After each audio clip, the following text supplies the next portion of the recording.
10월 26일 맥힌 성경읽기 열왕기하 7장, 시편 119편 25절부터 48절, 다니엘 11장, 디모데전서 4장입니다.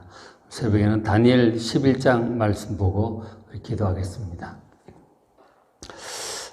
지금 이제 다니엘 10장, 11장에 보면은 메대가 나오거든. 메대 다리오 왕 얘기도 나오고, 바사의 고레스 왕 얘기도 나오고, 그 다음 헬라도 이제 나오고 있어요. 이제 많은 역사적인 그 나라 이름들이 나오고 있는데, 어떤 내용이냐면 11장, 12장은 각각 10장에서 바사왕, 페르시아 왕 고레스 3년에, 고레스 3년이면 BC 534년 정도 돼요. BC 534년, 기원전 534년 정도 돼요. 그때 바사왕 고레스 3년에 다니엘에게 이제 성육신 이전에 그리스도께서 이제 환상 가운데 나타나신 거죠. 그 모습이 그 계시록 1장에 있는 부활하신 예수님 모습과 아주 비슷하죠. 그러니까 성육신 이전에 그리스도께서 나타나셔 장차 이 하나님의 백성들 유대인들에게 일어날 일들을 지금 예수님에게 이르기까지 그 시대 일들을 말씀을 해 주시는 거죠. 그러니까 구약과 신약 사이의 중간기의 역사에 대해서 미리 예언적으로 말씀을 해 주시는 내용입니다. 그게 이제 바사니, 헬라니 이제 그런 나중에 보면 무서운 짐승의 나라, 로마 제국이라든지 그런 얘기들을 쭉 이제 하시는 거예요. 그게 다니엘서 이제 후반부의 내용들입니다. 그러니까 그 중간기의 역사를 이렇게 쭉 얘기를 하시는데, 그 중에 이제 굉장히 강조하신 것 중에 하나가 그 과정 중에, 예수님이 오시기까지 그 과정 중에, 유대인들이 큰 박해를 겪을 것임을 미리 말씀해 주셨어요. 그러니까 그리스도께서 오시기까지 믿음을 잘 지키라고 하는 것이죠. 낙심하거나 포기하거나 그렇게 하지, 믿음을 떠나지 말고 믿음을 지키고 잘 인내하라고 말씀을 하시는 거예요. 큰 박해가 있을 것이니, 그러나 그것이 그렇게 오래 가는 것은 아니다. 잘 견디면 잘 견디고 통과하도록 미리 말씀을 해 주시는 것입니다. 그런데 이제 11장에, 그 앞에 2장에도 이제 그 금신상 얘기를 하시면서 내 나라에도 금머리와 같은 바사, 금머리 같은 바벨론, 그 다음 바사, 헬라, 로마, 이런 이제 얘기들을 하셨거든요. 그 다음에 7장에 보면 바다에서 나온 내 짐승 얘기라든가 계속 그 앞으로 되어질 역사에 관해서 말씀을 하시는 거죠. 근데 이제 11장 같은 경우는 굉장히 자세히 말씀을 해 주세요. 근데 이제 11장에 보시면 아시겠지만, 그냥 읽어보면 도대체 북방왕, 남방왕이 어떻고 쭉 얘기를 하거든요. 굉장히 자세히 이제 얘기를 하고 있는데, 근데 이 역사적인 예언의 내용이 너무 자세한 거예요. 그래서 이제 일부 신학자들은 성경을 잘 믿지 않는 거죠. 믿지 않는 신학자가 어떻게 생각을 하느냐면, 이것은 예언이 아니고, 향후 일어날 예언이 아니라 그야말로 세월이 400년쯤 지나서 박해 시대 때, 그때 그 박해를 잘 이길 수 있도록 이 과거에 다니엘이 받은 예언처럼 그런 형태를 빌어서 이제 권면하는 내용이다. 그렇게 얘기를 해요. 다 이루어진 이후에 예언의 형태로 이렇게 했고, 지금 이 박해 시대를 믿음을 잘 지키라고 권면하는 것이다. 그렇게 얘기를 하는 거죠. 그러니까 성경을 그대로 믿지는 않는 거죠. 그러나 여러분, 성경을 읽을 때 지금 이 10장 1절에 말씀을 하셨듯이 이 환상과 예언은 고레스 3년에, BC 534년에 하나님께서 다니엘에게 계시로 환상으로 보여주시고 말씀하신 거예요. 역사의 주관자이신 그리스도께서, 그리스도 영이 지금 다니엘에게 예언적으로 말씀을 하신 거라고요. 성경의 기록을 그대로 믿으시길 바랍니다. 그 앞에 다니엘은 그 바벨론 왕, 그 느부갓네살 원년에 10대나 20대 그때 이제 바벨론 포로로 끌려온 것이고, 그 다니엘이 기록을 한 거예요. 다니엘 노년에 이 고레스 3년에 환상을 보았고 그대로 기록한 것임을 믿으시기 바랍니다. 이 연도를 자꾸 얘기를 하신 이유가 하나님께서 이것이 분명히 미리 말씀하신 것을 보여주는 거예요. 그런 식으로 믿음 없는 생각을 가지고 자꾸 성경을 이상하게 그렇게 얘기를 하는 사람들에게는 듣지 마시고 성경 그대로 믿는 여러분 되시길 바랍니다. 그게 성경을 보는 바른 태도예요. 그래서 이제 11장 2절에 말씀을 하시는 주님께서 말씀하시고 이제 내가 참된 것을 너에게 보일 것이다.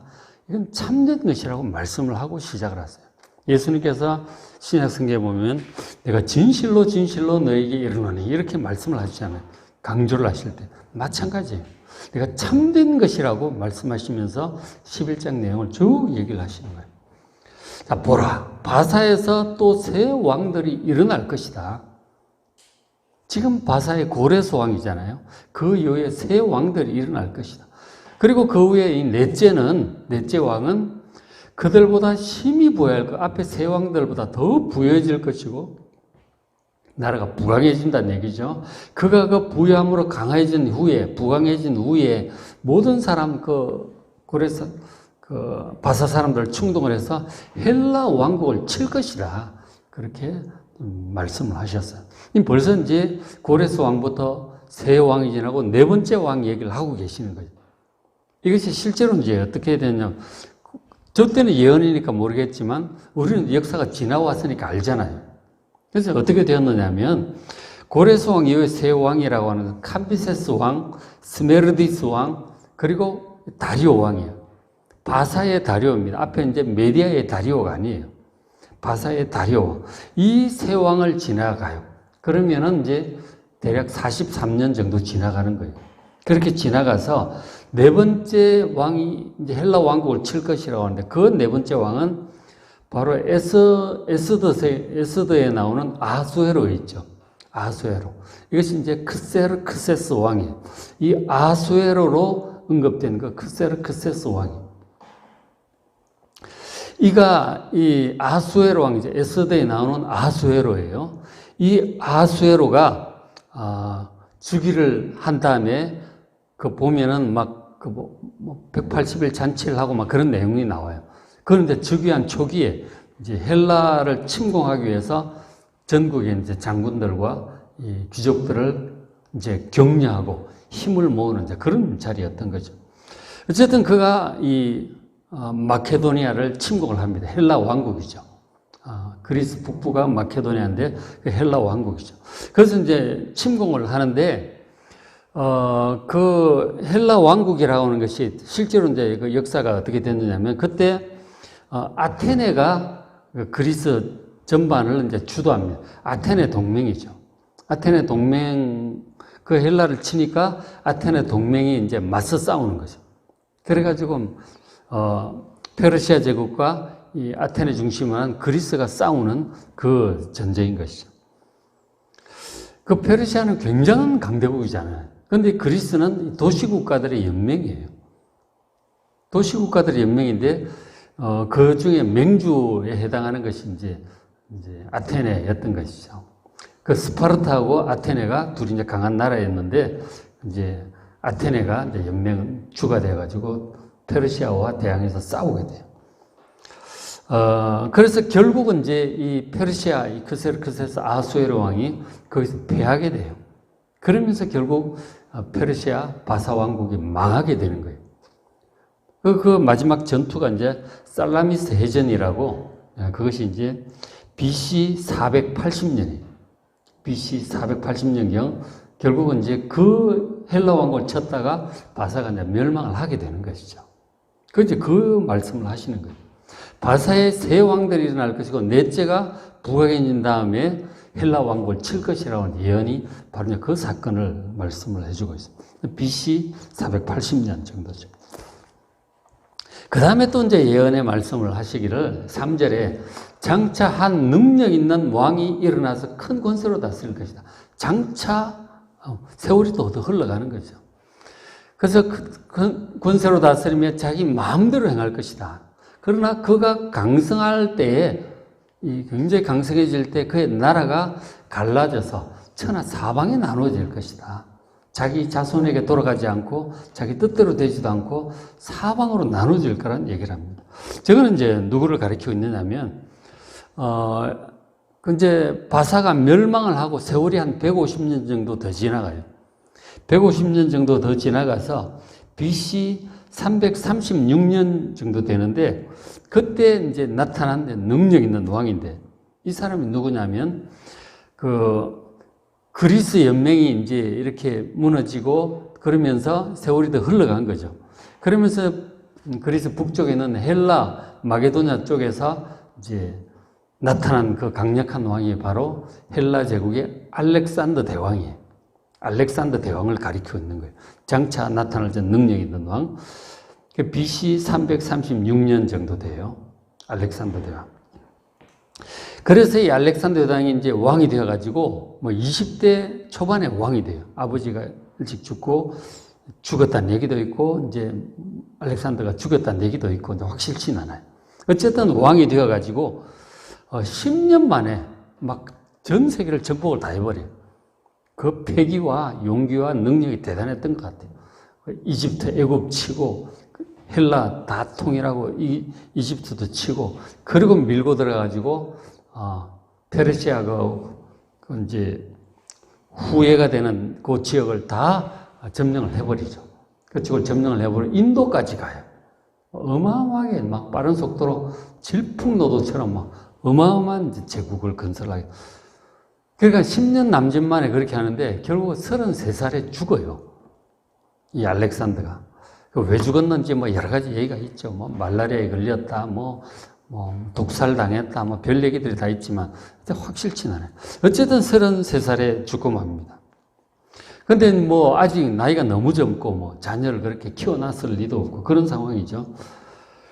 그래서 이제 이 알렉산더 대왕이 그렇게 죽고 나자 자기 부하 장군들이 그 대제국을 쪼개서 나누어 가지게 됩니다. 각각 이제 점령을 해버리는 거죠. 그래서 부하 장군들에서 나라가 4개로 쪼개집니다. 알렉산더가 죽고 나라가 4개로 분열이 돼요. 그래서 4개 나라 중에서 이제 주요 나라가 이제 남방왕이라고 뒤에 나오는 애굽이에요. 그리고 북방왕이라고 표현되는 시리아 셀루쿠스 왕조를 있고 나머지 터키 쪽하고 저쪽하고 이제 4군데로 나누어지는 거예요. 나누어지는데 그 4개의 나라 중에서 이 11장에서 주로 말씀하는 것은 북방왕이라고 표현된 시리아의 셀루쿠스 왕조하고 남방왕이라고 표현되어 있는 애굽의 프톨레미 왕조. 그 두 나라가 이제 계속 싸우는 얘기. 나머지 2 나라는 좀 약하고 이 애굽과 시리아 제국이 강력해서 2 나라가 많이 이제 전쟁을 대결을 하게 돼요. 그런 내용이 보시면은 11장 5절부터 남방의 왕은 강할 것이나 애굽을 얘기하는 거예요. 애굽의 프톨레미 왕조인데 프톨레미 왕조는 그러니까 애굽을 이제 다스리면서 스스로 바로라고 칭하긴 하지만 그러나 헬라 사람인 거죠. 그죠? 알렉산더 대왕의 부하 장군으로서 헬라 사람이에요. 헬라 사람인데 스스로 애굽의 바로라고 칭하면서 이제 프톨레미 왕조를 이제 시작을 하는데 그러나 혈통은 헬라 사람인 거죠. 그러니까 전통적인 옛날부터 내려오는 그런 애굽이 아닌 거죠. 헬라 사람으로서 다스립니다. 그 후손 중에 나중에 예수님 시대에 여왕이 이제 클레오파트라죠. 클레오파트라는 헬라 혈통인 것이죠. 물론 피가 계속 섞이겠죠, 거기서.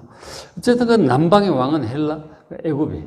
남방의 왕은 강할 것이나 그 군주들 4명 중에 하나는 그보다 강하여 권세를 떨치리니 그의 권세가 심히 클 것이다. 바로 그 사람이 북방 왕이에요.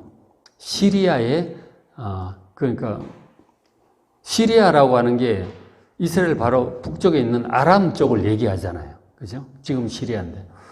그래서 이제 그 북방 왕, 시리아의 셀루쿠스 왕조가 남방 왕, 애굽의 왕국으로 쳐들어갈 것이다. 그러면서 이 북방 왕과 남방 왕이 계속 이제 대결을 하고 밀고 밀리는 그런 역사가 진행이 되죠. 그것이 이제 5절부터 20절까지가 그 내용이에요. 보면은 북방 왕, 남방 왕의 딸이 북방 왕에게 가서 뭐 결혼하고 화친을 하고 그랬는데 배반을 하고 또 물러가고 뭐 굉장히 자세하게 7절에 공주의 본 족속의 애굽에서 난 한 사람이 왕위를 이어받아 북방 왕의 군대를 치러가고 굉장히 자세하게 묘사가 되고 있는데 이것은 어쨌든 북방 왕 시리아의 셀루쿠스 왕조와 남방 왕 애굽의 이 프톨레미 왕조가 대결하는 밀고 밀리는 그런 내용이 20절까지 쭉 이렇게 계속이 됩니다. 자, 이제 이렇게 가요.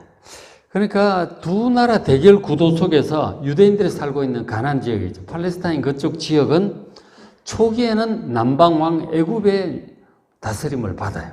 애굽이 이제 팔레스타인 쪽을 다스리다가 세월이 흘러가면서 북방 왕 시리아가 이제 다스리게 되는 거죠.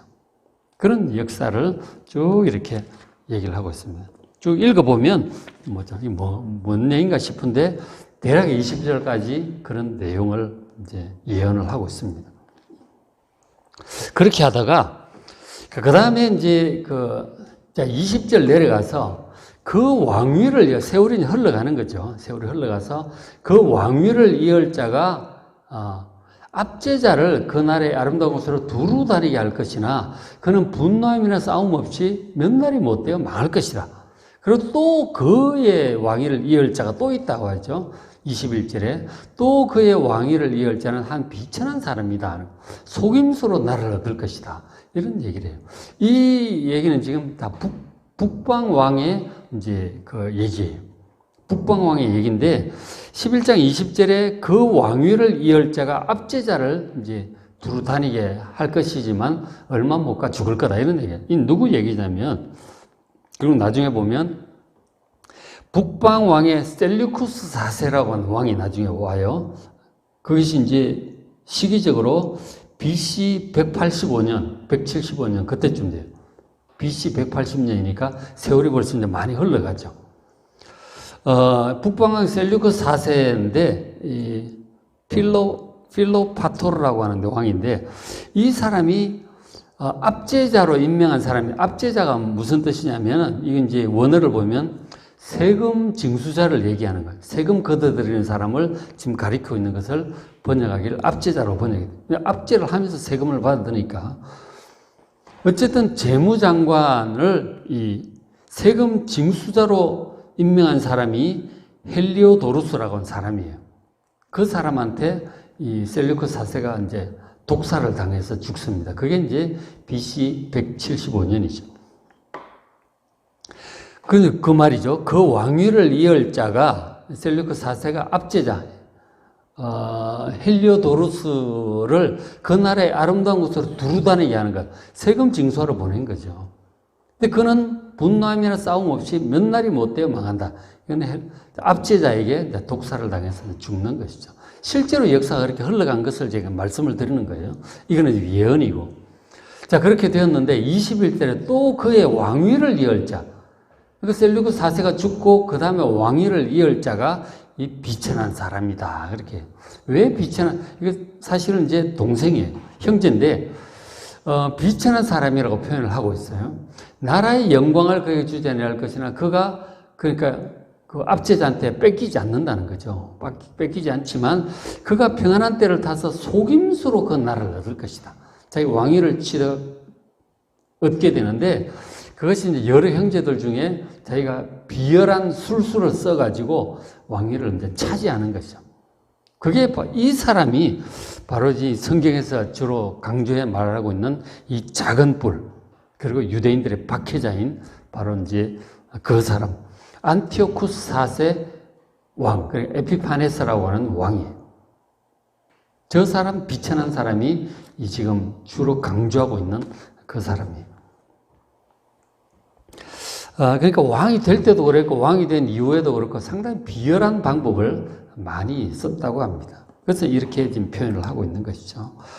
그리고 이제 이 사람에 관한 얘기를 21절부터 해가지고 쭉 얘기를 하는데 어떻게 해서 왕위를 얻게 되었고 그리고 이제 왕위를 어떻게 이제 강화하고 또 전쟁을 하는지 그 내용들을 또 쭉 한 29절까지 얘기를 해요.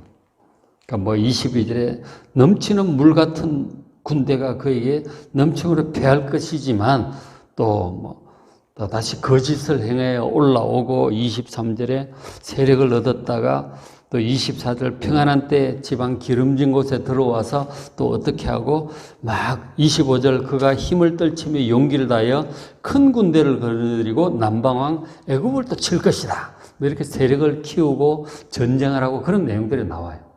그러니까 1차 애굽 원정, 2차 애굽 원정, 이제 나중에 실제로 그렇게 해요. 역사에 보면. 그렇게 이제 하는데, 그러다가 이제 시간이 또 흘러서 이렇게 돼요. 30절 돼가지고 그가 이 안티오코스 에피파네스 4세죠. 안티오코스 4세 에피파네스 왕, 이 작은 뿔, 바로 박해자 그 사람이에요. 그가 낙심하고 돌아가면서 이렇게 나와요. 왜 낙심하고 돌아가느냐 하면은 2차 애국 원정에 실패를 해요. 패배를 하고 이제 다시 본국으로 돌아오는 거죠. 돌아가면서 이스라엘 쪽으로 지나가게 되는데 그가 맺은 거룩한 언약에 분노하였고 자기 땅에 돌아가서는 맺은 거룩한 언약을 배반하는 자들을 살필 것이다. 이런 말을 하죠. 이 거룩한 언약이라고 하는 것은 여호와 신앙을 가리키고 있는 거예요. 유대인들이 가지고 있는 여호와 신앙에 대해서 분노하고 또 자기 땅에 돌아가서는 맺은 거룩한 언약을 배반하는 자들을 살필 것이다. 그러니까 이 여호와 신앙을 버린 유대인들이 있는 거예요. 그 사람들을 살펴서 그 사람들을 통해서 이제 하게 돼요. 무슨 뜻이냐면 당시 이제 그 BC 한 175년 이제 그때 되잖아요. 그때 BC 그때 160 몇 년 그렇게 되는데 그때 이제 헬라화를 진행을 하는 거예요. 헬라화. 그러니까 유대인들 중에 유대 사회만 알고 있다가 헬라 제국이 온 세계를 막 알렉산더 대왕이 정복하고 온 세상이 헬라화 되거든요. 그러니까 말도 다 헬라어를 쓰고 온 세상에 헬라어를 쓰는 거예요. 그래서 신약 성경이 헬라어로 기록이 되어 있어요. 그러니까 온 세상을 세계화라고 이제 표현할 수 있겠죠. 우리나라도 그런 말 많이 써요. 글로벌리제이션 이래가지고 세계화 얘기를 많이 하잖아요. 다 자기 나라 졸망졸망 그렇게 살다가 온 세상을 통합하고 언어를 통합하고 문화를 통합하고 이런 것을 이제 경험을 하게 된 거죠. 유대인들 중에서도 그걸 보면서 야, 이것이 좋다. 우리도 이 세계화 물결에 동참을 하자. 그런 사람들 생겨나는 거죠. 그러면서 이 시리아가 이 유대인들을 헬라화 하려고 하는 거예요. 헬라화를, 세계화를 하려고 하는데 가장 방해가 되는 것이 여호와 신앙인 것이죠. 너무 다른 거예요. 주변의 나라들과. 주변 나라들과 동일하게 신앙도, 언어도, 문화도 다 거기에 동참하자고 하는 친시리아 세력들이 생겨나는 거예요. 제사장 중에도 그런 사람들 생겨나고 그랬죠. 그래서 이 에피파네스에 의해서 이제 대제사장으로 임명된 사람이 이제 메넬라우스라고 하는 이제 대제사장이 있어요. 이 사람은 친시리아파 헬라화에 동조하는 사람인 것이죠. 그러려면 여호와 신앙을 버려야 된다는 거죠. 그 여호와 신앙 자체를 버려야 된다고 생각하고 나간 사람들이 있었고, 그리고 거기에 동조한 또 많은 사람들이 있는 거죠. 세속화된 유대인들이라고 볼 수 있겠죠. 그들과 손을 잡는 그 거룩한 언약을 배반하는 자들, 바로 여호와 신앙을 버리고 세계화에 동조하는 이 메넬라우스 대제사장과 그의 이제 무리들이에요. 그들과 연계해가지고 이제 헬라화를 주도를 하는 거예요. 이 에피파네스가. 그리고 또 31절에 군대는 유대 지역에 있는 대제사장의 군대들이겠죠. 그 군대가 그의 편에 서서 이 작은 뿔 박해자 시리아 왕 편에 서가지고 거기에 동조하는 사람들이죠. 성전이잖아요. 그 스룹바벨 성전. 성소 곧 견고한 곳. 성소가 견고한 곳이고 그렇잖아요. 그것을 다 요새라, 영적인 요새라고 할 수 있죠. 그 성전을 더럽히고 매일 드리는 제사, 상번제 있잖아요. 상번제를 아침 저녁으로 드리게 돼 있잖아요. 그거를 폐하는 거예요. 못하게 하는 거죠. 여호와 신앙을 이제 없애려고 작정을 한 거죠. 세계화를 하기 위해서. 그리고 멸망하게 하는 가정하거든 우상을 성전에 세우게 될 것이다 하는 거죠. 이런 일이 일어날 것이다. 성전을 더럽히고 상번제를 폐하게 돼. 이게 매일매일 하는 건데 폐한다는 거. 우리 지금 새벽기도 매일 하고 있는데 이것을 누가 와서 강제로 폐한다고 생각을 해 보십시오. 여기에 우상을 막 세우고. 끔찍한 일이죠. 그런 일에 대한 예언을 지금 하시는 거죠. 이런 일이 닥칠 것이다. 큰 박해가 올 것이다. 준비를 해야 된다고 말씀을 하는 거예요. 그런 나중에 보면은 뭐 이것이 언제까지 가느냐. 내일 12장 말씀 보면 한때, 두때, 반때다. 그러니까 뭐 3년 반 얘기를 하는 거죠. 그렇게 길지는 않을 것이니 믿음을 잘 지켜야 된다. 그런 말씀을 하시는 거예요. 이 다니엘서가. 미리 지금 몇백 년 역사를 얘기를 하면서 고레 3년으로 치면 벌써 한 400년 후의 일인 거죠. 그런 얘기를 쭉 이제 하시는 거예요. 그래서 이제 하나님 백성들의 권면하기를 32절 오직 자기의 하나님을 아는 백성은 용맹을 떨칠 것이다. 믿음을 가지고 이 박해에 대항을 해야 된다고 하는 것이죠. 그 신앙에 굴복하지 말고 믿음을 지키라고 하는 거예요. 대제사장부터 앞장서 가지고 여호와 신앙을 오히려 없애고 정치적인 거죠. 그 사람은 여호와 신앙 자체도 없이 그냥 정치적으로 그렇게 하는 거죠. 참 어느 시대나 그렇게 세속화된 신앙인들이 있는 거예요. 유대인들에도 그렇고 우리 그리스도인 역사에도 세속화된 그런 신앙인들이 있는 거예요. 참 진짜 신앙이 있는 사람인가 의심스럽죠. 신학자들 중에도 그런 거예요. 아까도 얘기하지만 이런 것을 예언의 말씀이라고 다니엘을 통해서 주신 고레 3년에 주신 예언의 말씀을 보질 않고 이거는 뭐 역사가 다 이루어진 이후에 그냥 예언의 형식으로 쓴 책에 불과하다. 그렇게 보는 거죠. 저는 믿음 없는 사람들이 지금도 많이 있는 거예요. 이런 자유주의 신학을 물든 그런 사람들이 있는 거예요. 가톨릭 쪽에도 뭐 마찬가지고요. 이 자유주의 신학에 물든 사람들 많이 있는 거예요. 참 신앙이 있다고 볼 수 없는 그런 사람들이 있는 거죠. 지금 여기 대제사장 메넬라우스와 급파도 마찬가지인 거죠. 그러나 끝까지 그런 가운데서도 대세가 그렇게 흘러갈지라도 여호와 신앙을 이 하나님 믿는 이 진실한 믿음을 지키는 사람들이 언제나 있는 거예요. 우리나라도 신사참배 할 때 장로회 총회에서 다들 교단마다 거기 협조를 하고 신사참배 갑니다. 장로교회도 버티다가 주기철 목사님도 버티고 이렇게 하다가 결국 주기철 목사님 교회 문 닫아버리고 막 감옥 가둬버리고 그리고는 총회 할 때 칼 들고 들어가서 협박하면서 강제로 이제 그렇게 하게 하는 거예요. 그 총회에서 결의하기를 신사참배는 이거는 국가 의례다. 옛날에 국회에 대한 경례처럼 국가 의례이기 때문에 종교적인 우상 숭배도 아니다라고 결의를 해요. 그리고는 그 목사님, 장로님 앞장서 가가지고 신사참배를 하게 되죠.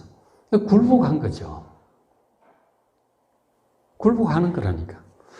그러나 그때도 끝까지 믿음을 지키고 거부한 사람도 있었죠. 주기철 목사님 같은 분들, 이제 그런 장로님들이 계셨던 거예요. 감옥에 갇히고 결국 순교도 당하고 그런 일들이 이제 많이 있었죠. 어쨌든 어느 시대나 이렇게 굴복해가지고 세속화의 길을 걸어가는 신앙인도 있고 결국 배교를 하게 되는 거죠. 그런가 하면 끝까지 믿음을 지키는 자기 하나님을 아는 백성들이 있어요. 용맹하게 순교를 당하고 죽어가는 거죠. 그렇지 다니엘도 그랬고 사자굴에 떨어질지언정 여호와 신앙을 지켰잖아요. 그 다니엘의 세 친구들도 우상에 절하지 않고 풀무불에 던져지잖아요. 그렇게 믿음을 지키라고 지금 다니엘 전체가 그런 말씀을 하고 있는 거죠. 박해 상황 가운데 믿음을 지켜야 된다는 거죠. 이것이 결국은 이제 우리가 다니엘서 작은 뿔 얘기도 보고 하지만 결국은 예수님 재림이 가까워오면 마지막 때 이 또 적그리스도가 불법한 사람에 대해서 데살로니가 후서에서 말씀을 하고 있죠. 그때 믿음을 지켜야 된다고 동일한 말씀을 하는 거예요. 어느 시대나 그렇습니다. 이런 신앙을 박해하는 때가 올 수 있기 때문에 그때 이런 사람들처럼 믿음을 잘 지켜야 된다고 하는 말씀이 다니엘서 전체의 주제예요. 그렇죠? 이런 박해의 시기는 항상 있어요. 우리 시기에도 올 수 있습니다. 어떤 형태일지 모르겠어요. 우리가 몇십 년 전 일제시대 그런 일을 겪었는데 그리고 북한에서는 이제 공산주의가 들어오면서 또 그런 상황이 또 벌어졌었죠. 북한에 있던 그리스도인들이 박해받고 많이 죽어가고 그렇게 한 거죠. 그 중에 하나가 믿음으로 지켜 싸운 사람이 조만식 장로님이죠. 다들 월남하고 도망가고 할 때 그분은 북한을 지키고 거기서 이제 순교를 하셨는데 그 정확히 이제 기억이 안 나는데 어쨌든 박해받고 막 그런 얘기를 제가 얼핏 들었거든요. 그렇게 끝까지 믿음을 지킨 사람도 있어요. 있다니까. 그래서 자기 하나님 아는 백성 용명을 떨치려 33절 그들이 칼날과 약탈을 당해 여러 날 동안 몰락을 하게 될 것입니다. 박해가 심해지니까 막 아주 힘들게 되죠, 상황이. 그러다가 34절 보시면 이 도움을 조금 얻을 것이다 이런 얘기를 하고 있죠. 도움을 조금 얻게 되는 상황이 올 것이다. 저것은 이제 뭐냐면 역사에 보면 마카비 혁명이에요. 마카비 혁명을 들어보시면 그러니까 마카비 형제에 의해서 실행된 이 마카비 혁명을 통해서 이제 이 여호와 신앙을 가진 사람들이 이제 아주 없어지지 않고 도움을 좀 받게 되죠. 그래도 쉽진 않아요.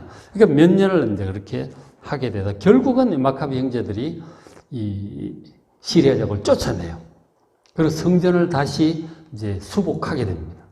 더럽혀진 성전 우상을 다 몰아내고 이제 완전히 독립을 이제 얻게 되는데 그것이 마카비 혁명이에요. 그것이 이제 그 외경에 보면 그 공동번역 성경 뒤쪽에 있는 외경에 보면은 마카비서의 그 내용들이 자세히 이제 기록이 되어 있죠. 그게 외경에 있습니다.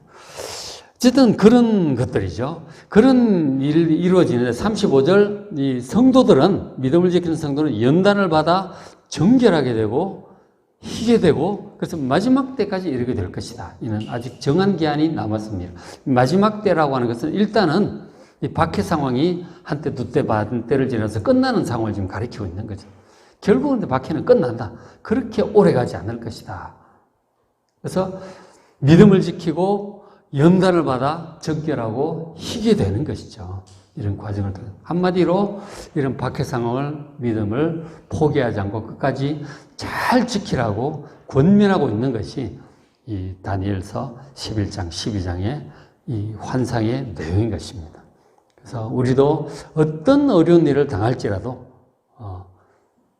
이 굴복하지 않고 타협하지 않고 이 순수한 믿음을 끝까지 잘 지키는 우리가 될 수 있도록 기도하는 이 시간 되시길 바랍니다. 오늘 맥신 성경 읽기 열왕기하 7장 10편 119편 25에서 48절 하나님 말씀에 대한 그 감동들이잖아요. 10편 119편이 다니엘 11장 다니엘 11장 제 뒷부분을 오늘 못했는데 뒷부분하고 워낙 길어서 그리고 12장은 내일 다시 말씀을 드릴게요. 그리고 디모데전서 4장 말씀 잘 읽으시고 은혜 많이 받으시기 바랍니다.